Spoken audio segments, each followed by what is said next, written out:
Well, good morning, and welcome to the Fiber Broadband Association's Five for Breakfast. We're now in our 27th episode of 2024, so we're officially on the second half of the year, taking it home. Before we kick off, I'd like to thank Wesco, the platinum sponsor of Five for Breakfast.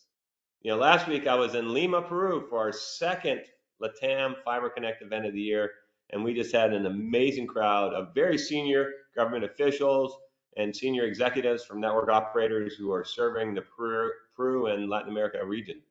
It was a great event, but it's a little challenging to have to adjust your agenda around the Copa America soccer tournament, as everything stops dead in South America when the game's on. So fortunately, we had this 50-foot LED screen on the stage, which was perfect for watching Peru play Canada during the evening reception. So we were able to work through that. Our next event is our annual Fiber Connect 2024 conference in Nashville, July 28th to 31st. We are well on our way to record attendance again this year, as registration continues to pace about 30% ahead of last year's record. So if you haven't registered, please do so ASAP, because we are filling up quickly. After Fiber Connect, we'll be in Des Moines in September, Calgary in October, and Albuquerque in New Mexico. In Albuquerque, we're going to really be focused on tribal broadband, so it's going to be awesome. That brings us to today's Five for Breakfast session. Our guest is Jimmy Todd, the CEO and General Manager of Kansas-based network operator Nex-Tech and the 2024 Chairman of the Fiber Broadband Association, who's going to join me in a fireside chat to discuss rural broadband, precision ag, and his role as the chair of the Fiber Broadband Association. But before I formally introduce today's guest, I'd like to introduce David Norris from the team, who's going to walk us through some housekeeping items. Thank you very much, Gary, and thank you to everybody who's joined us today. We appreciate it. Before I go over a couple of logistics, we'd like to once again thank our platinum sponsor, Fiber for Breakfast, Wesco. Now, if everyone would please keep in mind, you are in listen-only mode today. However, we do invite you to ask questions. To do so, type them in the question box. You can open that using the control panel in the upper right on the side of your screen. We will have a Q&A session during the fireside chat today. This presentation is also being recorded and will be available on FBA's website within 24 to 48 hours. You can find that recording in the Events tab under the Fiber for Breakfast drop-down option. Finally, at the conclusion of today's presentation, you'll be prompted to complete a brief feedback survey. Please take a moment to do so. We appreciate your input. And with that, I will pass things back over to Gary to once again introduce our panelists and get us started. Gary? Thanks, David. Good morning. I'm Gary Bolton, the President and CEO of the Fiber Broadband Association. Last week on Fiber for Breakfast, our guests were the Fiber Broadband Association's Marketing Committee, discussed Net Promoter Scores and how your company can measure and improve its score. As you might have, if you listened in that session, you found that the telecom industry is the worst of all industries, unfortunately. Luckily, fiber is the best of the worst. But Kimberly and the marketing committee have some suggestions on how you can improve your net promoter scores. And they're getting together at Fiber Connect in Nashville at the end of the month to continue that conversation. So they welcome your attendance at that and be part of that discussion. So please join Kimberly and the marketing committee at Fiber Connect. Today on Fiber for Breakfast, our guest is Jimmy Todd, the CEO and General Manager of Kansas-based network operator Nex-Tech and the 2024 Chairman of the Fiber Broadband Association. He's joining me for a fireside chat to discuss rural broadband, precision agriculture, and his role as the chair of FBA. So Jimmy Todd is CEO and General Manager for Nex-Tech, a rural cooperative communications company based in Lenoria, Kansas. He is overall responsible to strategically lead growth, innovation, and diversity. Nex-Tech was the first company in the nation to bring fiber-to-home technology to a community and an entire telecom exchange. Today, its broadband service area is primarily fiber optic, covering approximately 10,000 square miles across northwest and central Kansas, including its military service and telecom roots originating in field service installation. Jimmy has served the communications industry for more than 35 years, gaining extensive knowledge and experience in technical, operational, and managerial aspects. Rising to the ranks, he's held supervisory positions in field services, network operations at two companies in Oregon, and was president for Maher Bell, also in Oregon, and he's the president GM for MTC in Kansas. And while at MTC, Jimmy was involved in the creation of the Kansas Fiber Network Organization, a statewide fiber network. He still serves on the board today. Jimmy has been active for many years in advocacy for fiber broadband at the state and national levels, serving as a board, committee member, and holding officer positions for organizations such as the Fiber Broadband Association, WTA, NTCA, NRTC, and on the FCC's task force for reviewing connectivity and technology needs of precision ag in the United States. So with all that, welcome, Jimmy. And for audience, please type in your questions as they go, and we'll work them into the discussion. So with Good morning, that, let's get things going. All All right, so right. I just want to start off. I heard a rumor, Jimmy, that your whole life plan was to become a doctor. What happened? When I got to college, I had been in college a couple years and I wasn't quite sure.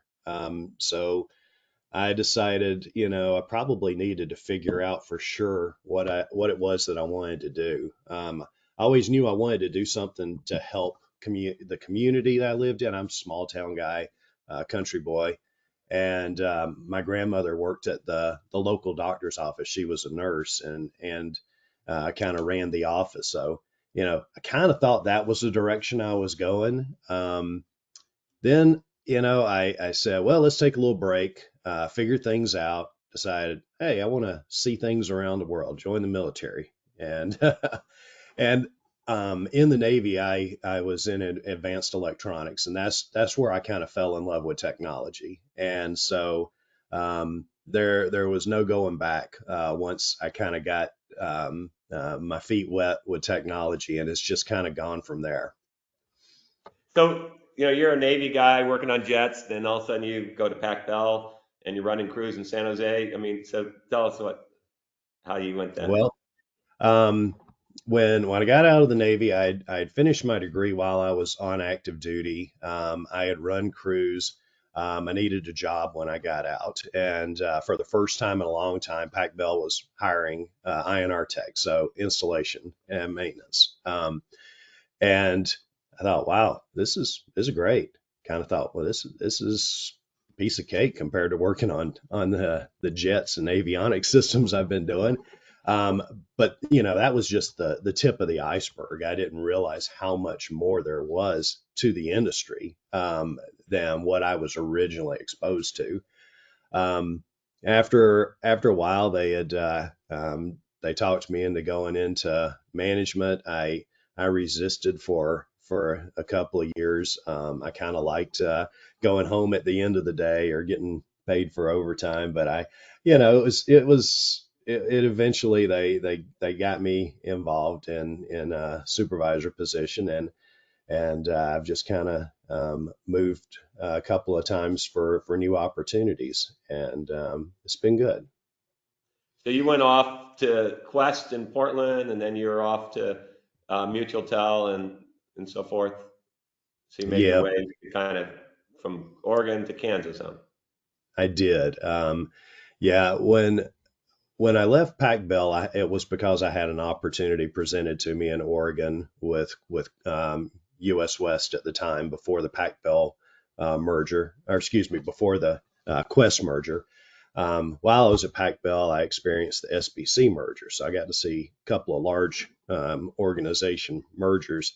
Um, I during that time, I started working on my MBA, got my MBA through the University of Portland, um, and I kind of missed the military, so I got into the Army Guard, became an infantry guy. Naval aviation to Army infantry, big difference, but you know, learned a lot. And quite honestly, one of the reasons I did it was to learn more leadership opportunities because I went to OCS, became an infantry officer, and of course I didn't realize, but because we were an advanced infantry organization, we got to be first when it was time to deploy people. So got to spend some time in the Middle East during the Second Gulf War in the Army. I spent time in the First Gulf War in the Navy, so I got to be in both of those. You know, when I got back from the second Gulf War, I I knew that I was ready for a change. You know, again, small town guy, really connected to my community and really believe in rural. And I kind of wanted to be somewhere that I felt like we were making a difference in that focus area. And that's how I had the opportunity presented to me to go to Malheur Bell. And um, we operated as an independent organization, but we were wholly owned by Quest US West. So it was kind of an odd duck. Um, but it gave me that opportunity to see what it was like to be, you know, that integrated into the community and see how much of a difference we can make if we do things, do the right things for the right reasons. Um, and, you know, then an opportunity took me to Kansas, and then a little over 10 years ago, an opportunity at Nex-Tech was available, and I've been here, and it's been a wonderful, wonderful opportunity. You know, so you like to say you're a country boy, and anybody who's seen you, you're 6'4" with cowboy boots, makes you probably about 6'6", and but I know who the real boss is, Miss Shirley, and so tell us, Yeah, so you got a wonderful wife and like two boys, two girls, and some grandkids, and yeah.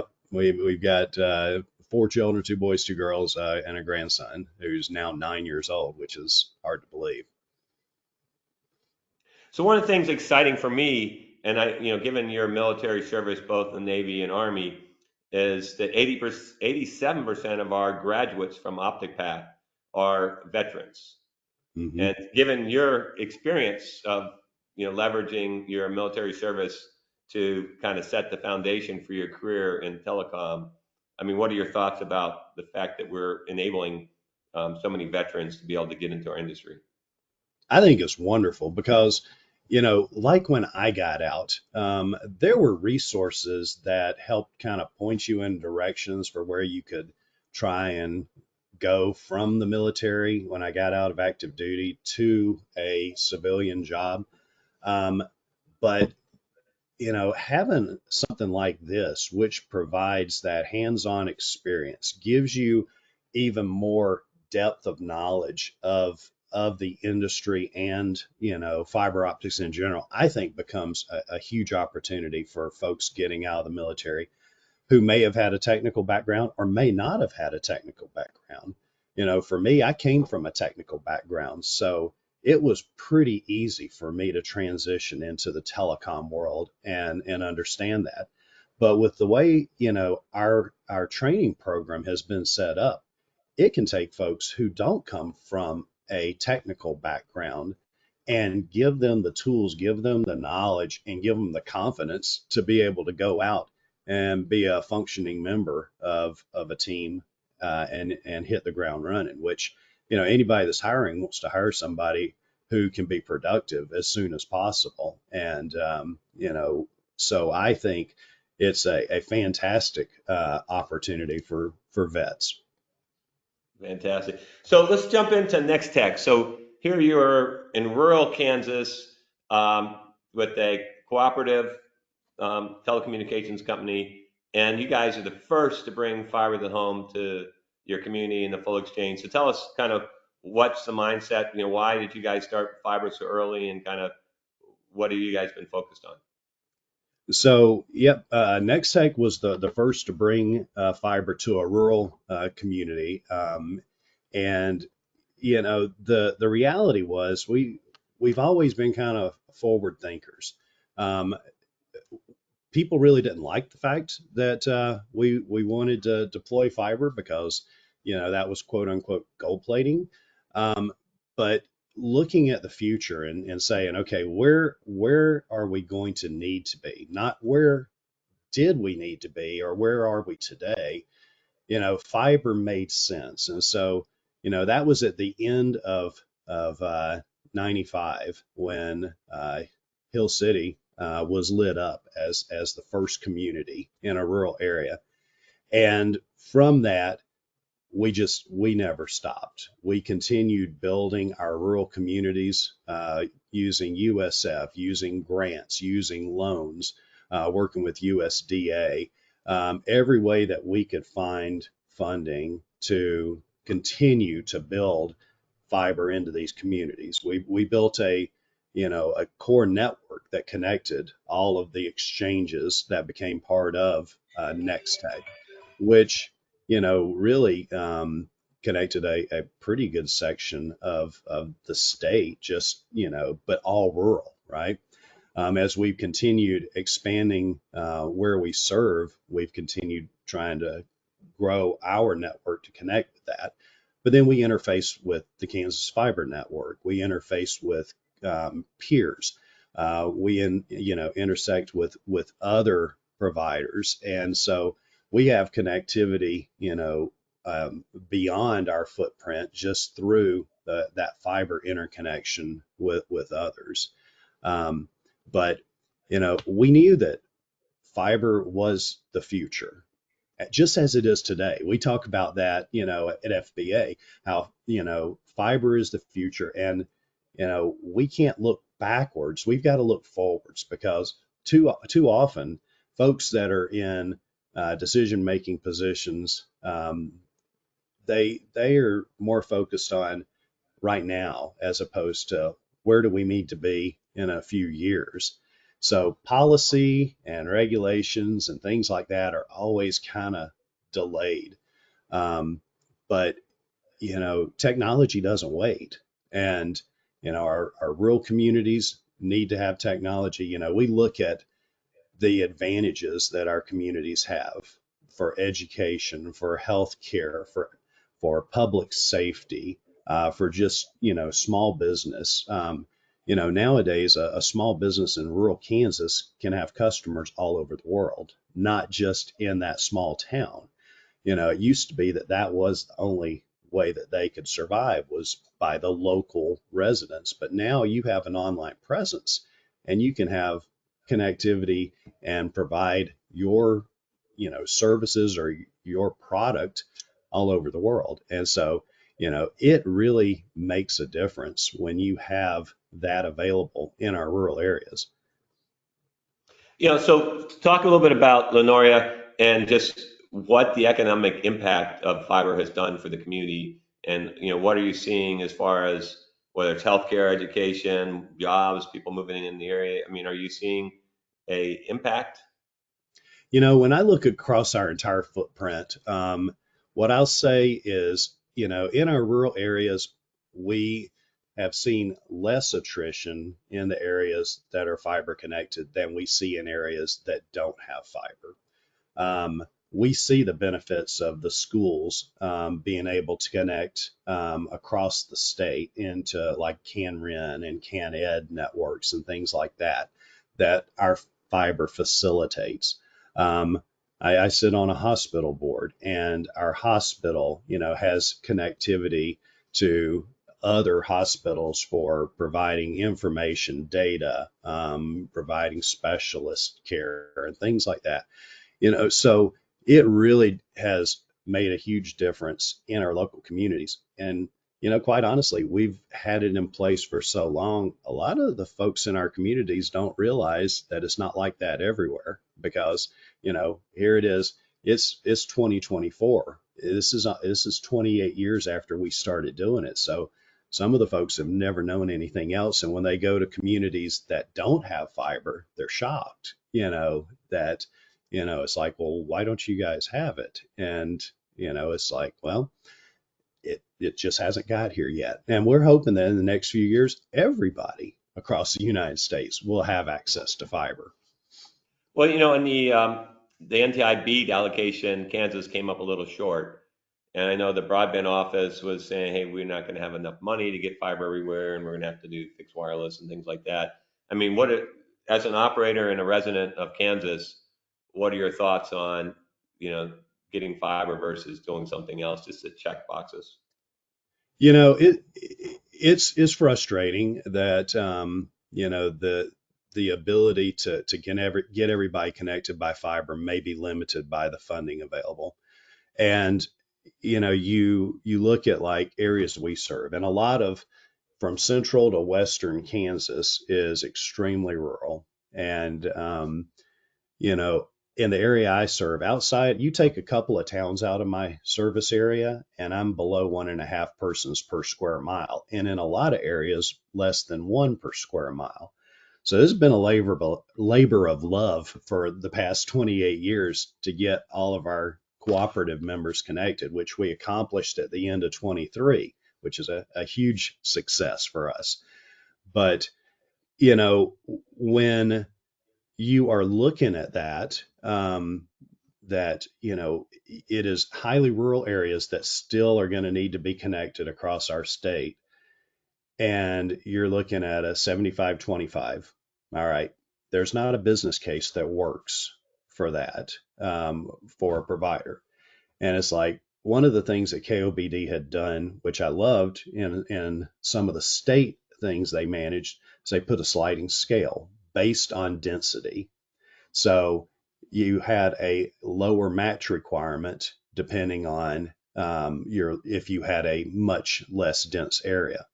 Well, they don't have that opportunity to do that with BEAD. And that's what's going to probably be one of the bigger challenges in our implementation of the BEAD dollars here in the state. Well, listen, as far as being able to get fiber to everybody, how is that impacting positively impacting precision ag? I mean, you're on the FCC task force. You lead the FBA Precision Ag Committee. Obviously, precision ag is pretty important in Kansas in your area.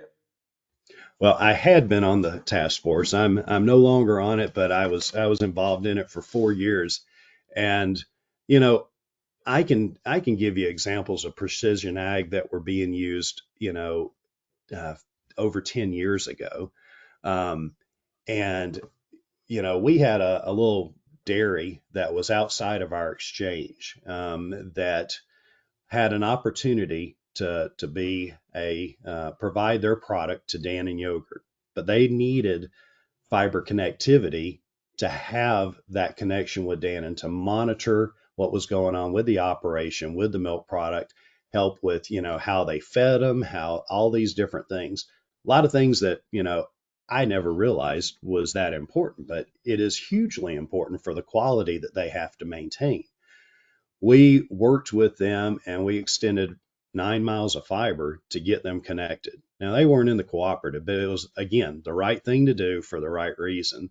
And that business has significantly grown, in the past decade, where they've started another location. They've more than doubled the size of their operation, and they would have never been able to do that without fiber.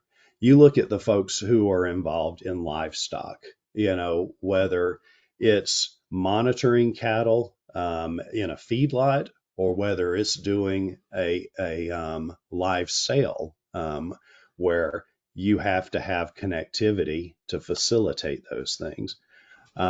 You look at the agricultural efforts in the fields, and you're seeing more and more data analysis. You're seeing more and more use of technology in the field, and precision ag is just going to continue to grow. I kind of relate it to the smart or connected world, right? Years ago when I first started going to CES and started seeing things about the connected home, the smart things, everything kind of operated its own little, ecosystem. Things didn't talk together. They didn't have the standards of interoperability. And when those things got put in place, and now this device talks to that system, to that device, and everything works smoothly, it makes everything just flow. Well, precision ag is going to get there. And when that happens, they're going to need fiber connectivity to that farm and ranch. They already need it. But as more and more of the technology works together, you're going to need it even more. I anticipate you're going to need edge computing at your farm and ranch headquarters. Um, And these aren't things that most folks in agriculture or in ranching think about today, but it's coming because more and more data is being utilized and it's helping them be more productive and get greater yields and be able to market their product in more ways than they've ever been able to in the past. You think about automation, you think about drones, you think about fertilization and such. All of those things are going to be part of the future of precision ag, and it's there. The things that I've just mentioned, it's all there. It will eventually make it down from large operations down to the mid-size and the smaller operations.